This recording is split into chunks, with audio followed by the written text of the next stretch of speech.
हरे कृष्णा। श्रीमद् भगवद गीता के ज्ञान योग को आगे पढ़ते हैं। योग के साधकों के लिए यज्ञ यानी समर्पण का ज्ञान अनिवार्य है। इस बात को जानकर व्यक्ति विमुक्त हो जाता है। हे शत्रु विजय, ज्ञान से जुड़ा हुआ यज्ञ भौतिक द्रव्यों के यज्ञ से ऊंचा होता है। हे पार्थ, ज्ञान में ही समस्त कर्मों का पूरी तरह से समापन होता है।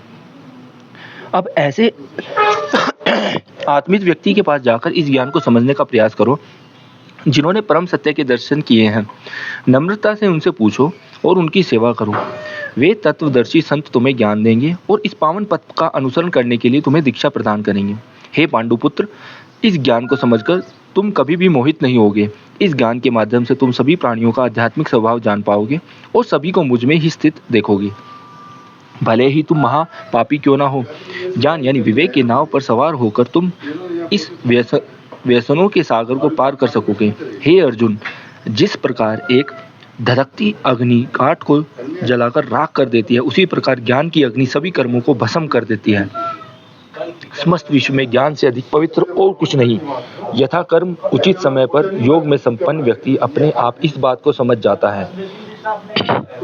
भगवद गीता के उन्नत विद्यार्थी और पंडितों की समझ के अनुसार श्री कृष्ण का उपदेश यह है कि परम सत्य को समझने के लिए एक तत्वदर्शी जिन्होंने सत्य को देखा है उनके पास विनम्रता पूर्वक जाकर उचित प्रश्न करने चाहिए और उनकी सेवा करनी चाहिए।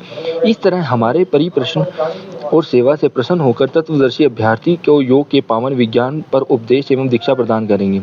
दूसरे शब्दों में श्री कृष्ण अर्जुन से कह रहे हैं कि सत्य को जानने के लिए गुरु के पास जाना चाहिए और उनका शिष्य बनना चाहिए। पहले तो अभ्यर्थी को गुरु के चरणों में स्वयं को समर्पण करना चाहिए, फिर उनसे आध्यात्मिक दीक्षा एवं श्री कृष्ण के विषय पर उपदेश प्राप्त करके उनसे प्रशिक्षण लेनी चाहिए, उनकी प्रतिपूर्वक सेवा करनी चाहिए और साधुओं के पद चिन्हों पर उनका अनुसरण करना चाहिए।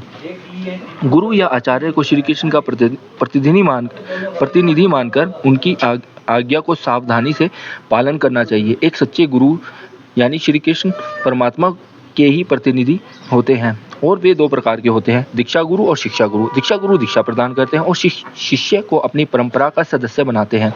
इस तरह की शिक्षा गुप्त रूप से नहीं बल्कि सार्वजनिक रूप में की जाती है। हालांकि दीक्षा के अनुष्ठान पर ध्यान और चिंतन के लिए शिष्य को महामंत्र और गुप्त रूप से गायत्री मंत्र दिए जाते हैं। शिक्षा गुरु वे हैं जो शिष्य को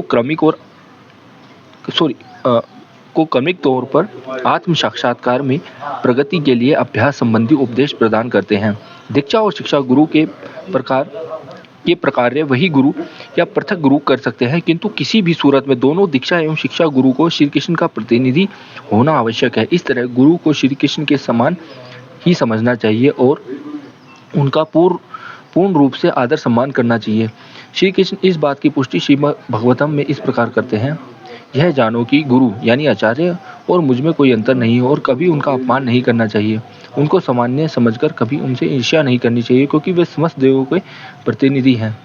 इसे गुरु शिष्य का संबंध कहा जाता है जो पुरातन काल से मान्यता प्राप्त है। परंतु प्रश्न यह उठता है कि गुरु कौन है, गुरु की योग्यताएं क्या होनी चाहिए। यह बात तो स्पष्ट है कि एक शिष्य में सत्य जानने की आतुरता होनी चाहिए और साथ ही उसे विनम्रता पूर्वक गुरु से उचित प्रश्न पूछने चाहिए एवं उनकी सेवा करनी चाहिए।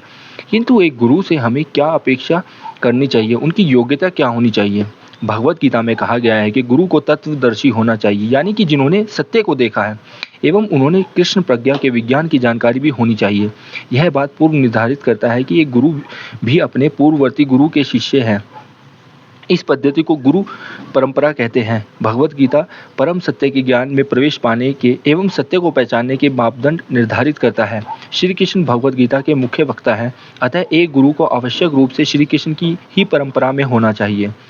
एक गुरु की प्रथम योग्यता यह है कि उन्हें एक प्राधिकृत संप्रदाय परंपरा में होना चाहिए और उन्हें अपने शिष्य को भगवद गीता के सिद्धांतों की शिक्षा देनी चाहिए।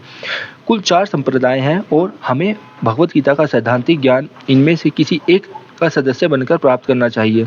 श्री बलदेव विद्याभूषण ने इन 4 परंपराओं का उल्लेख अपने ग्रंथ प्रेम में रत्नावली में किया है। हरे कृष्णा।